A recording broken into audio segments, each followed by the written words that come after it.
मैं हूँ आबिद अंदलीब। नाजरीन, तीन चार बड़े इंपॉर्टेंट इश्यूज़ हैं, उन पे बात करेंगे। सबसे पहले आपको एक बड़ी अच्छी खबर। कल जो मौलवी जस्टिफाई कर रहा था मुफ्ती अब्दुल अज़ीज़ की उस फहश गलती को, वो भी पुलिस ने आज गिरफ़्तार कर लिया है। मुफ्ती अब्दुल अज़ीज़ के कुछ अहम इंकिशाफ़ात हैं, उन पे बात करेंगे कि उसने कुछ और लोगों के नाम लेना शुरू कर दिए हैं। ये बड़ी हैरानकुन खबर है। एक और बड़े मुफ्ती, बड़े मौलवी मुफ्ती अब्दुल कवी, आपको मशहूर उनका याद होगा स्कैंडल, हरीम शाह का थप्पड़ याद होगा आपको, कंदील बलोच की मौत आपको याद होगी। उनकी भी एक वीडियो चल रही है इस वक्त, उस पर भी बात करेंगे। लेकिन इन सारी बातों से पहले कल से इमरान खान का जो इंटरव्यू है उन्होंने जो अमेरिकन जर्नलिस्ट को दिया, उसके बाद से जो एक तूफ़ान बदतमीज़ी बपा किया जा रहा है हर चैनल से, गरीदा फ़ारूकी साहिबा की जानब से, आसमा शिराजी की जानब से, महर बुखारी साहिबा की जानब से, वो मैंने जियो टीवी पे देखा शाहजेब खानज़ादा की जानब से। और सितम ये है, गरीदा लिबास के मामले पे अपने जो पैनल में गेस्ट रखती हैं, अपने गेस्ट का उनका जो पैनल है उसमें तलाल चौधरी साहब को उन्होंने बुलाया होता है कि आप बताएं कि जो सेक्सुअल वायलेंस है उसमें लिबास का कितना अमल दखल है। बहुत सारे दोस्तों ने मुझे पूछा था, कुछ दिनों पहले एक ट्वीट चल रही थी कि तंजीम साजी का असल वाक़या क्या है तलाल चौधरी का। नाजरीन, मुझे तो बहुत हकीकत तक, बहुत अंदर तक ये वाक़या पता है। ये क्या हुआ कि ये बात शुरू कहाँ से हुई। ये बात मोनाल से शुरू हुई और मोनाल से शुरू होने के बाद ये बात कहाँ से कहाँ गई, फैसलाबाद, और फिर वहाँ जाके क्या हुआ, मुझे इसकी एक एक चीज़ का पता है। लेकिन ये मेरा मनसब नहीं है कि मैं किसी की प्राइवेट लाइफ को यहाँ डिस्कस करूँ या मैं उनको बताऊँ कि तंजीम साजी में असल जो महर्रिकात थे वो क्या क्या थे और तंजीम साजी के जो मरहले थे उसमें क्या क्या हुआ तलाल चौधरी के साथ और किसने क्या किया, ये मुझे सब पता है।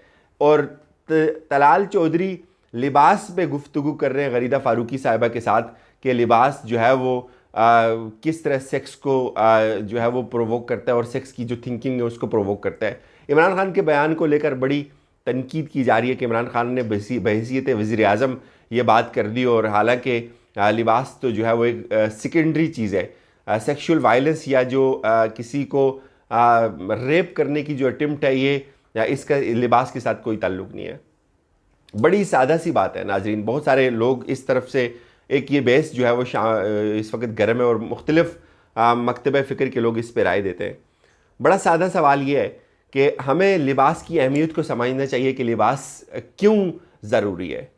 लिबास का हुक्म कब आया, किस तनाज़र में आया, लिबास का इंसानी जिस्म के साथ और इंसानी नफ्सियात के साथ क्या ताल्लुक़ है, क्यों ये हुक्म दिया जाता है कि आप अपनी या शर्मगाहों की हिफाजत करें, आप उनको पोशीदा रखें, क्यों ये हुक्म दिया जाता है। जब आपको ये कॉन्सेप्ट समझ आ जाता है तो उससे बहुत सारे मसले, हमारे बुनियादी जो समाजी मसले हैं वो हल हो जाते हैं कि हमारी जो सोसाइटी है वो एक सतह पे पहुंची है तरक्की करके अभी, तो उसके लिए क्या क्या चीज़ें ज़रूरी हैं, क्या क्या चीज़ें उसके लिए गैर ज़रूरी हैं। जहाँ तक ये रेप है, इसको जो जस्टिफाई किया जा रहा है कि इसके ऊपर जो गुफ्तगू हो रही है कि रेप का लिबास के साथ कोई ताल्लुक़ नहीं है, ठीक है, इसमें कोई दूसरी राय नहीं है कि जो रेप है वो एक नफ्सियाती मसला है।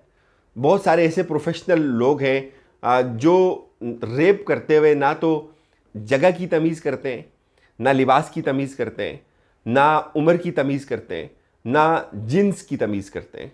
इस पर कोई दूसरी राय नहीं है कि कुछ इस तरह के जहनी मरीज़ होते हैं हर समाज के अंदर जो इन सारी चीज़ों से बेनियाज होते हैं। ना वो मुर्दे को देखते हैं, ना वो बच्चे को देखते हैं, ना वो औरत को देखते हैं, ना वो बूढ़ी को देखते हैं। उनके लिए कोई चीज़ कोई मायने नहीं रखती, वो उनका एक नफ्सियाती मसला होता है। इमरान खान के बयान के साथ जो सबसे बड़ी ज़्यादती हो रही है वो ये हो रही है कि उसको आउट ऑफ कॉन्टेक्स्ट लिया जा रहा है। देखिए, हर माशरे की अपनी एक इज्तिमाई नफ्सियात है। बड़ी सिंपल बात है कि इस वक्त अगर आप इंतहाई मुख्तसर लिबास पहन के किसी अमेरिकन, किसी भी गोरी लड़की को मरी रोड पे भेज दें, आप अपने दिल पे हाथ रख के मुझे बताएं हमारे इज्तिमाई रवैये उसको कैसे ट्रीट करेंगे, हम लोग उसको किन आँखों से देखेंगे, हमारी वहशत कहाँ से कहाँ चली जाएगी। ये हमारा इज्तिमाई माशरे का मसला है। कोई पाकीज़ा बन रहा है ना, वो अपने गिरबान में झांक के देख ले, उसको समझ आ जाएगी कि हम इज्तिमाई तौर पे कहाँ खड़े हैं। इमरान खान के बयान, जो बुनियादी मसला है इमरान खान के बयान का, वो ये कह रहे हैं कि जो वेस्टर्न सोसाइटी है वो यूज्ड टू है मुख्तसर लिबास से, वहाँ ये चीज़ इतना ज़्यादा लोगों को अपील नहीं करती। यहाँ बात उस एक्यूट स्टेज के रेप की नहीं हो रही। जो वो रेप की वो मेंटेलिटी है वो कॉमन नहीं है। हमें ये बात क्यों समझ नहीं आती कि हम समाजी तश्कील के बहुत सारे बुनियादी मसलों का शिकार हैं। जो रेप, उस तरह के जो रेपिस्ट हैं वो अमेरिका में भी उसी नफ्सियात का हामिल होगा, तशद्दुद का, और पाकिस्तान में भी, कश्मीर में भी, दुनिया के किसी कोने में भी वो इसी तरह ही एक्ट करेगा। उसके लिए कोई लिबास की उम्र, कोई तफरीक, कैद की उम्र की तफरीक, कोई लिबास की तफरीक, उसके लिए कोई वो चीज़ माने नहीं रखती। बुनियादी सवाल ये है कि हमारा मुआशरा, हम पाकिस्तानी जिस कम्युनिटी में बसते हैं, हमारा जो इज्तमाही रवैये हैं, हमारी जो थॉट्स हैं, उसमें बहुत ज़्यादा अभी कम इल्मी है। हमारे अंदर बहुत ज़्यादा तंग नज़री है। हम बहुत सारे बुनियादी मसाइल का शिकार हैं, 70 साल से बुनियादी मसाइल का शिकार हैं। तो इमरान खान के बयान का ये मतलब है कि अगर आप स्कर्ट पहन के किसी अमेरिकन लड़की को मरी रोड पे छोड़ देंगे तो डेफिनेटली उसका दूसरी किसी औरत की निस्बत ज़्यादा जो है वो इस्तेसाल होगा। ये कोई खारिज इम्कान बात है ही नहीं, ये बड़ी बुनियादी बात है। बेहसियत माशरा, ठीक है, ये बात काउंटर प्रोडक्टिव भी है, लेकिन आप खुद इस बात का फैसला करें। एक लड़की जो बहुत मुख्तसर लिबास में होगी वो बहुत ज़्यादा प्रोवोकिंग होगी, लोग अपील होंगे, ये हमारा मसला है भाई। इसमें कतन ये इस चीज़ की दलील नहीं है कि जो रैपिस्ट है उसको ये कहा जाए कि तुम सही करते हो, तुम्हारा जो कसूर है वो औरत है, औरत एक ऑब्जेक्ट है। नहीं, ये दोनों चीज़ें साइड बाई साइड चलती हैं। यहाँ उस मेंटेलिटी की बात नहीं हो रही। वो जो सिक मेंटेलिटी है वो हर माशरे का शायद 1% भी होगा या उससे भी कम होगा। यहाँ बात इज्तिमाई माशरे की हो रही है। इमरान खान का जो बुनियादी मुद्दा है वो ये कि आप पर्दे के कॉन्सेप्ट को समझें कि पर्दा क्यों ज़रूरी है, उसकी अहमियत क्या है, माशरे में उसकी अहमियत क्या है, और हम इज्तिमाई तौर पर जिस स्टेज पर खड़े हैं हमारे लिए उसकी क्या अहमियत है। तो इसको मेरे ख्याल में इस उम्र के इस लेवल पे पहुंच के अगर आप इसको कंफ्यूज करते हैं तो ये आपकी बददियानती है। और गरीदा फारूकी साहबा, दाद है वैसे आपको, आप बहुत शोर मचा रही हैं और आपने गेस्ट रखा हुआ है जो है वो तलाल चौधरी को, वो बात करेगा कि औरत का लिबास कितना अहम होता है। उनसे पूछें कि उनके साथ हुआ क्या था, कैसे उनको गार्डों ने बंद किया था अंदर, और फिर उसके बाद XYZ छोड़ दें। बुनियादी बात करते हैं मुफ्ती अब्दुल अजीज़ की। दोबारा मुफ्ती साहब ने, नाज़रीन, हमारे इतलात ये मिली हैं कि कुछ और लोगों के नाम ले लिए। उन्होंने कहा जी मैं अकेला तो नहीं हूँ, जाएँ उसको भी पकड़ें, जाएँ उसको भी पकड़ें, उसको भी पकड़ें। लेकिन उनके बेटों की ज़मानत हो गई है। बताया ये जा रहा है कि शायद पुलिस इसको इस एंगल पे ना लेके जाए, लेकिन मुफ्ती साहब के जो यारान ख़ास हैं वो काफ़ी ज़्यादा लोग हैं और काफ़ी बड़े बड़े लोगों के नाम डिस्क्लोज़ हो सकते हैं। मैं एक बंदे से बात कर रहा हूँ कॉन्टेक्ट, मुझे वो अभी तक उन्होंने कोई प्रॉपर इस पर रिस्पॉन्स नहीं दिया। अच्छी खबर ये है कि वो जो मुफ्ती जो साहबा के दौर से जस्टिफाई कर रहा था कि मुफ्ती अजीज़ ने जो किया ये तो साहबा के दौर में भी हो, और मासूम अनिल ख़ता जो लोग थे उनसे भी ये सारी चीज़ें होती रही हैं, वो भी पकड़ लिया पुलिस ने। ये वो बुनियादी थॉट है, ये वो बददियानती है, ये वो फिक्री मुगालता है जिसको क्लियर होना चाहिए कि अगर एक मौलवी रेप करता है और उसकी जस्टिफिकेशन आप कहाँ से घड़ लेते हैं। ये एक बंदा नहीं है, ये इससे बेशुमार लोग हैं जो आज तक खामोश हैं। नाज़रीन, आखिर पे फिर आज मुझे समझ आई जब मैंने मुफ्ती अब्दुल कवी की वीडियो देखी कि उसको थप्पड़ क्यों पड़ा था। आज मुझे समझ आई कि कंदील बलोच का कत्ल क्यों हुआ था।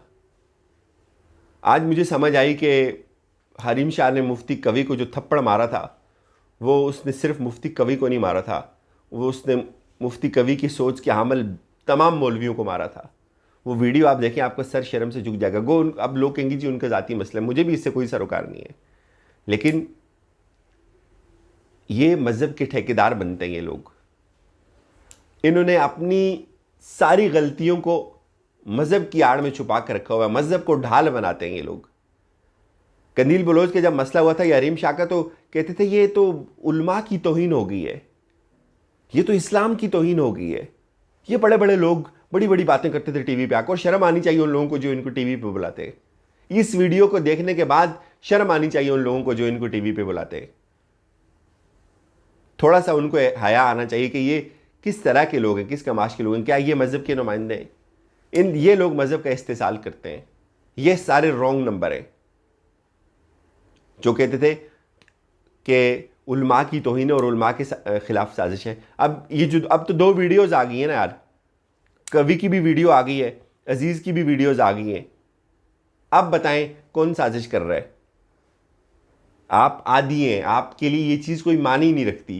ये सिर्फ शक्ल मोमना और करतूत काफरा, ये ऊपर से आपने एक जुब्बा पहना हुआ है, अंदर से आप बड़े गंदे लोग हैं। इजाज़त दीजिए, अपना फीडबैक दीजिएगा। खुदा हाफिज़।